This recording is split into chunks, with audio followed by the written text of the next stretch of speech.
All right, pro wrestling fanatics, welcome back to another exciting installment of the 10 count.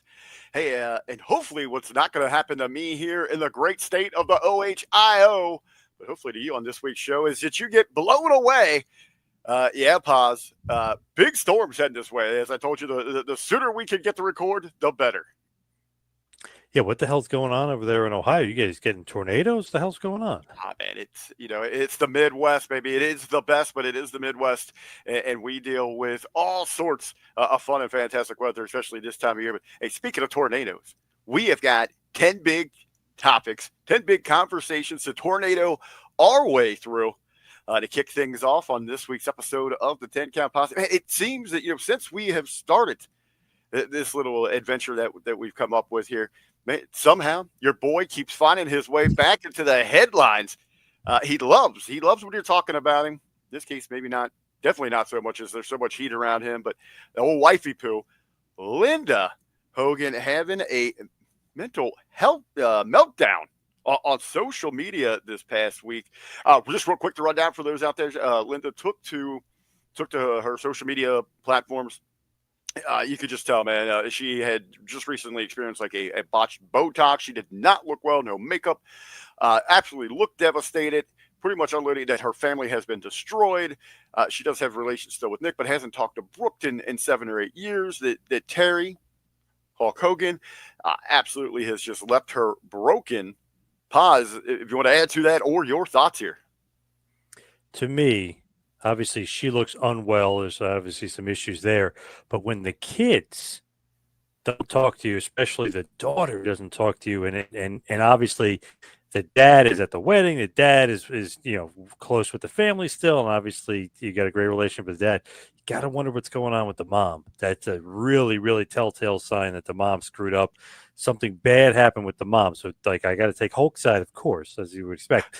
But with Linda there, when you hear the kids are against the mother, that is like the ultimate, like, no. So you know that the dad is in good standing and the dad has a good relationship and the mother doesn't.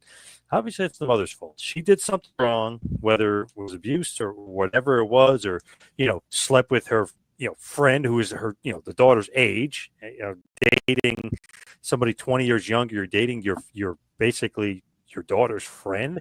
I mean, just really weird, crazy stuff. And obviously, she's to blame there. No relationship with the kids. That's all in the mom.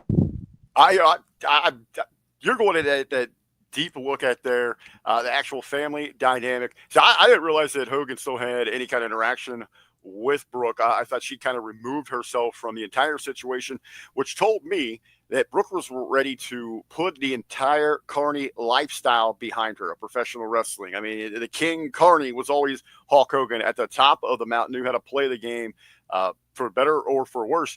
To me, that is what this exactly screams of from Linda Hogan, who realizes that she has been far removed from that spotlight where the others are still getting a little bit of shine, especially the Hulkster, again, for better or worse. But Linda realizes she has been not just left out, but left behind. And this is a desperate cry for attention in today's age. Hey, man, it's sad to say this, but the victim card, especially right now when you're getting on that heat train that Hogan's got following him around, that's what she's looking for. This is her. She knows how to work. She is a worker. She was the wife of the top worker in professional wrestling, the guy that knows politics. Hell, you could argue that invented the game, how he's, remained at the top for so many years. This is her. This isn't a cry for help. This is a cry for attention. Hulk was just at Brooke's wedding not that long ago. So, Hulk and Brooke have a very good relationship. So, obviously, she's a worker, and she's maybe working it because she sees Hulk's getting a lot of heat here.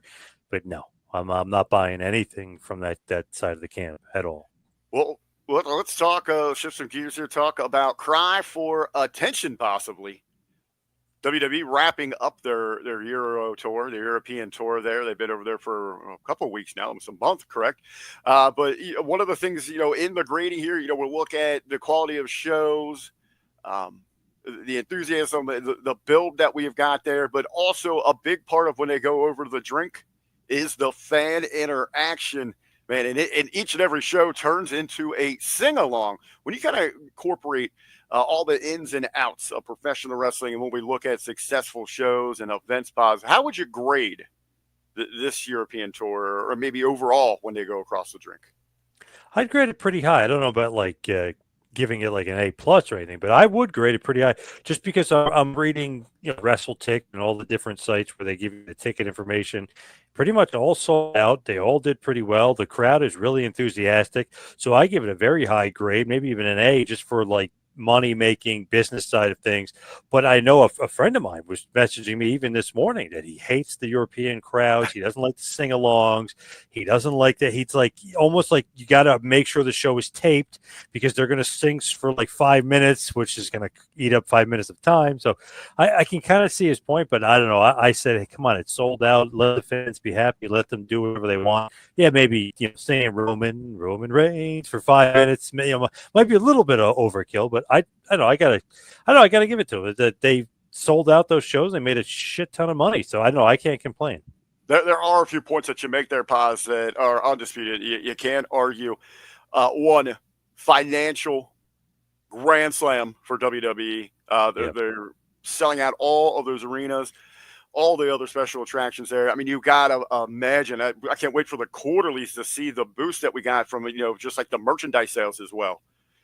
All those little bonuses that we're going to see from the round that they made there in Europe.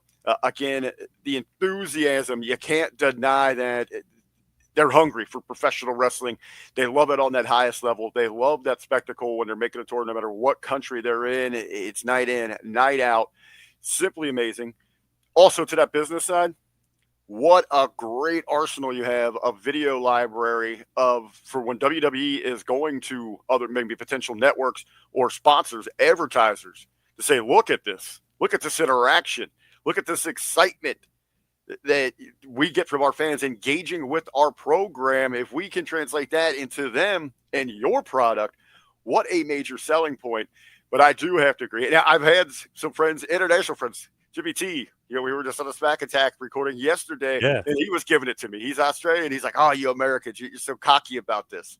You think it should be your way or no way or the highway. I do enjoy some of the fan interaction when they're over in Europe, but as you said, a bit overkill. There needs to be times where we can tone this thing back, or as when things start to go maybe off the tracks inside the show, they'll hijack it there, which will kind of take away from the build and what we're supposed to get going forward. So, Paz, with going forward, right now we're on the road to WrestleMania, which should be the most exciting time of the year. We've got a lot of quote unquote supposed stars on this card. Paz, do you feel that the excitement is there for WrestleMania 41? Maybe it started somewhere. Maybe it started a little high. It's dipped. It's roller coastered. Where are we at now with just under a month to go? So WrestleMania and fan excitement. To me, I don't know. I'm pretty excited. I think it's pretty good. I mean, I got nothing to complain about. I know a lot of people are saying otherwise, and perhaps it is because of the European tour that it's kind of dipped a little bit in excitement because it's almost like you're getting like only a tiny bit of storyline advancement with the overseas stuff rather than going full bore and really kicking into gear, which they probably will when they get right back in the States. That's my mindset anyway, that they're going to kick it back into gear, they're going to fill up the card, they're going to start really enhancing some of the storylines. And they were kind of in like relaxation mode because of overseas and hey, we're making a ton of money and it's not live and let's just take it easy. So I know that's kind of my take on it, that they kind of been slow playing it a little bit. I know there's only 3 weeks left, but I feel like they've been slow playing the build a little bit here for WrestleMania 41. Well, I think when we look at the major players, as we did, we've been talking about here the last couple of weeks on the 10 count about those main events, who should get that slot in night one. We now know that we were pro for it. Take the biggest stars you've got, put them in the main event, put them in that spotlight. Maybe that's what's been hindering this kind of excitement behind this build, though, is that we haven't had that full blown, as you said, involvement, regularly between Cody and Cena. Roman just kind of re-emerging onto the scene to get himself involved in the things that are going on with Punk and Rollins. That might be the drawback as well. As you said, that we've got 3 weeks. They're home. They're back on television next Friday. What better way to go full gear, no pun intended, in Chicago, especially Punk's hometown. In that program, now that we know, we saw the reactions from CM Punk, how emotional he was there, that he's going to get that main event opportunity, and it's signed, ready to go, triple threat. I just wonder what the favor is. That's got to be hanging That's the out there. intrigue. That's one of that intrigues that I think should get people excited. I think there's a lot of carrots dangling out there that people should be intrigued about right now. But for whatever reason, maybe it is because it's not in the States here. And there is a little delay. We are talking about the fan interaction. There's other distractors instead of just the matches themselves. So maybe when they get back stateside on our roads to Vegas, maybe we will be. You'll see a bigger, more enthusiastic boom across the social media there. I was cracking up though. People online can't add. Have you seen this? People literally are saying this is the lowest drawing Mania since WrestleMania 22. I said, wow, these people can't add. 46,000 almost plus 47,000 almost is 93,000 tickets. They were saying, oh, they didn't sell that many tickets. Plus, not only 93,000 tickets so far as of our recording have been sold, it's the most money they've ever made for a show ever because of the high ticket price for Vegas. So they already broke a record and they haven't even sold out yet. And it looks like they're headed towards a sellout. But if people, of course, the anti-WWE or whatever they want to do, which is crazy, these bitter old fools, it just nuts. I'm like, oh my God, when is 93,000 tickets sold at the highest price point of all time like a failure? Just, people are nuts. Hey, a little bit of I guess, spoiler we'll let out there. I was going to let you know this is even for you. I was going to propose that we do a special that is the financials, the numbers, the top 10 financials of WrestleMania that we'll have everybody. We can talk with everybody about. Pause. A little bit of history set to be made here in the next couple of weeks. And hey, kudos to them for the celebration here. But man, this one really, it feel like it stuck up on me and I couldn't believe that it was true. But Dynamite is set to surpass Nitro in number of episodes. I've got that queued up here.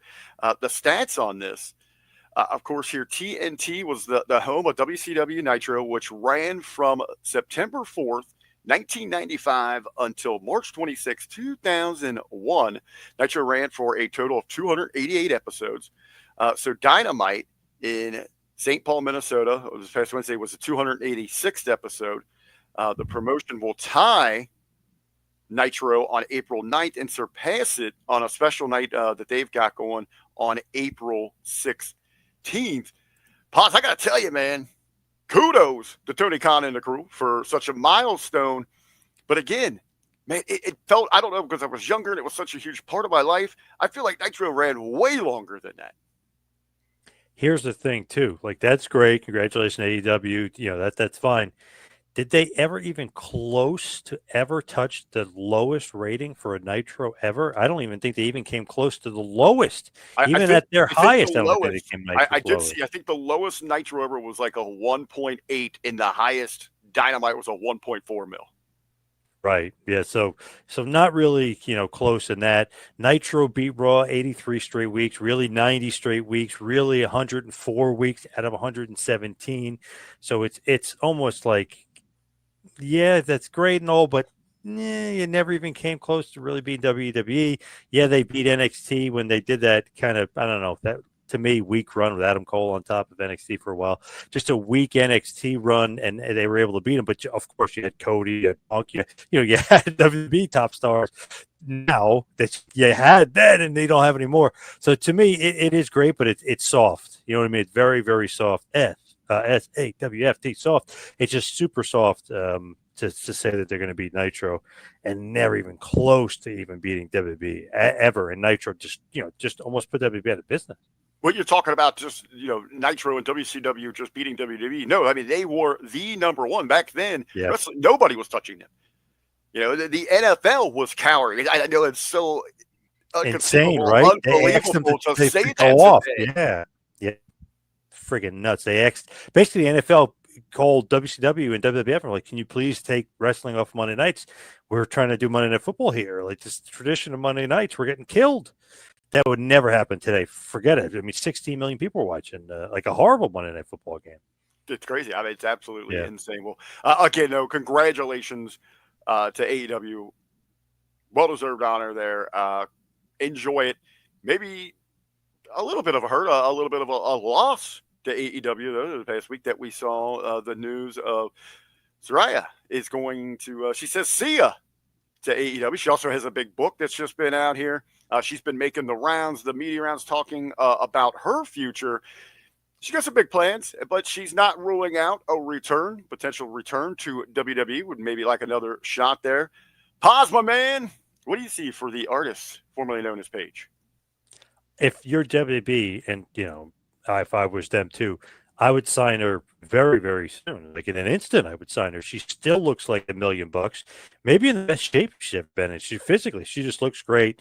I don't really care about the in-ring stuff as much. I know obviously she can still cut a promo, but just the fact that she's still young, she's a WWE product, you know what I mean? You made that movie about her life, which was a WWE kind of movie.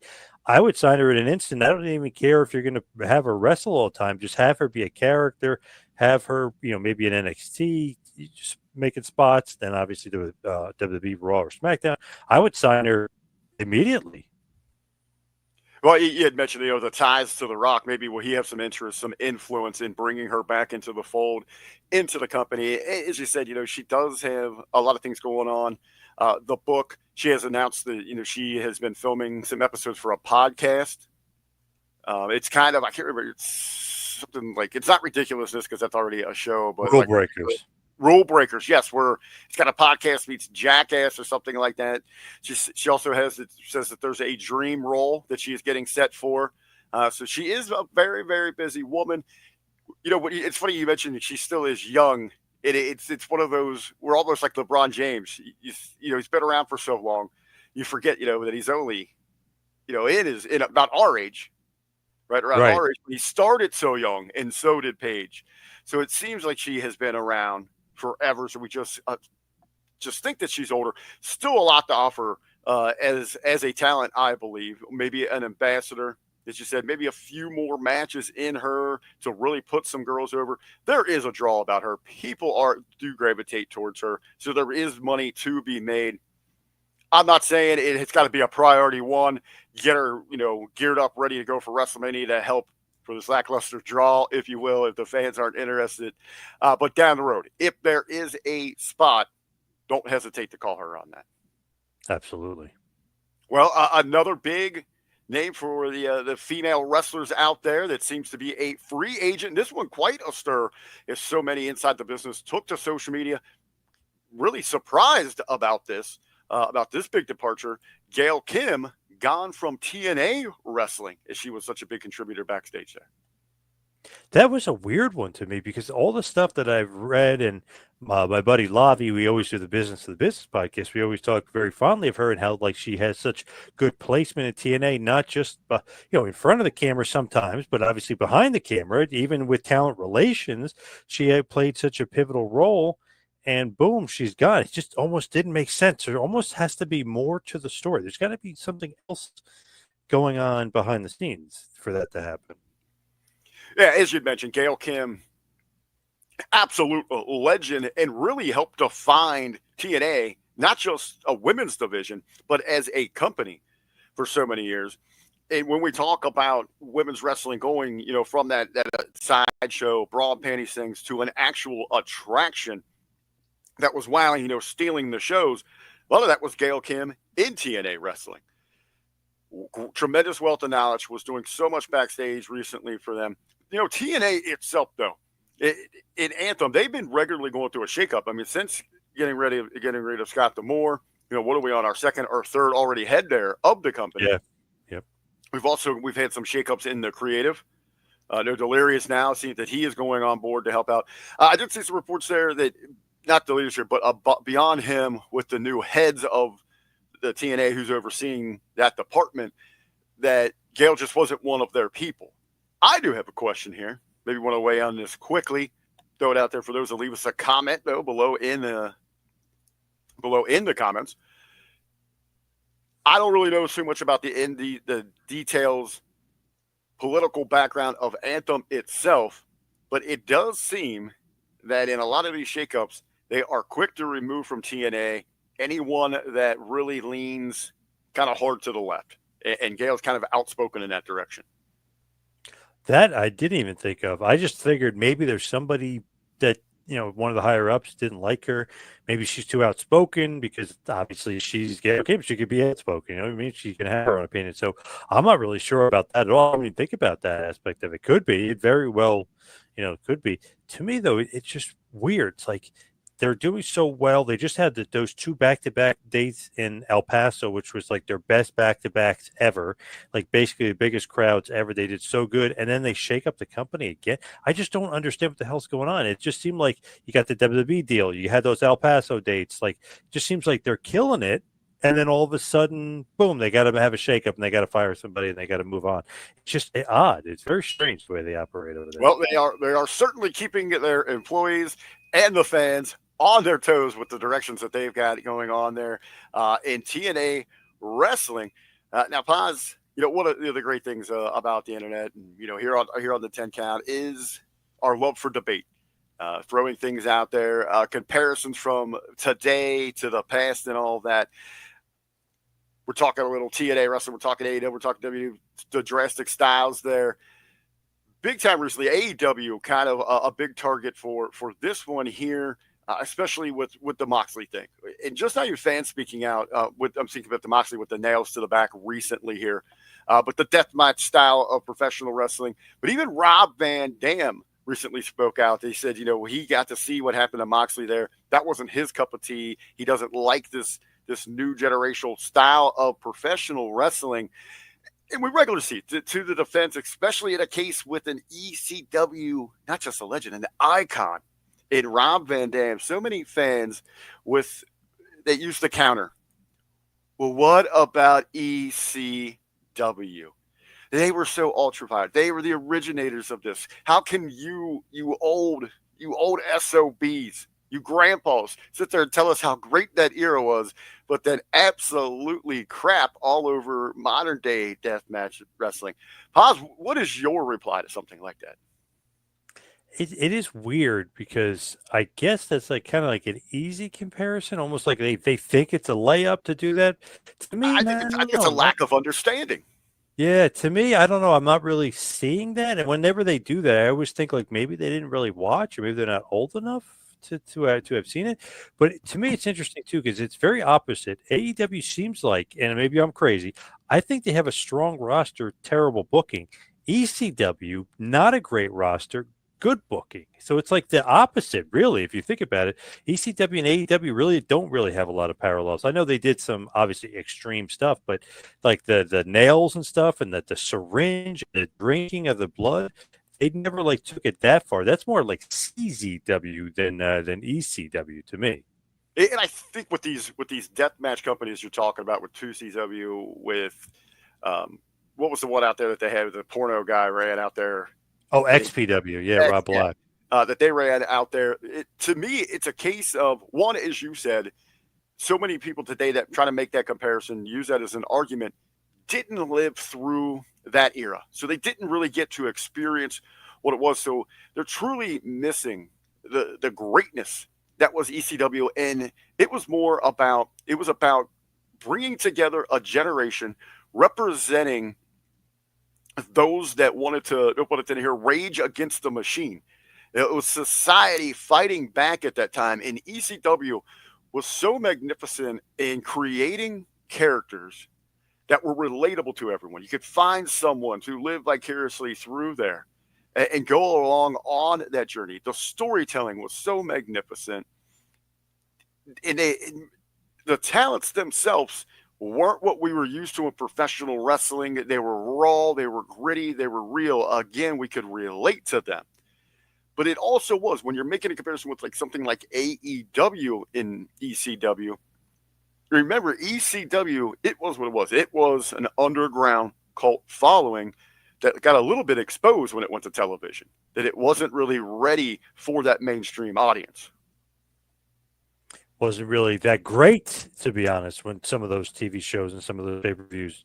AEW kind of been, I don't know, their pay-per-views have been good. The wrestling hasn't been good. They've kind of been exposed by the booking, but once they try to go into that like ultra violent, let's just do like the like South Park type stuff, I feel like that's when they jump the shark, and then the comparison to DCW is just totally whacked. ECW wasn't just a wrestling company; it was a lifestyle, and so many people bought into that. We hear from the wrestlers themselves that they bought into it maybe when they should have been making better business decisions. Yeah. Well, pause. Hey, we've been closing out our shows each week by bringing up some of our favorite WrestleMania moments, looking at the all-time greats in the history of the event. Apparently, somebody was listening to us last week because, hey, we gave that rub. We were talking about the greatest matches of all time. And lo and behold, this week, WWE announcing that they're going to put a match in, and it was our pick. Obviously, come on, if you're going to pick any match to go in for a match into the Hall of Fame, Bret Hart, Steve Austin, WrestleMania 13. Arguably the greatest.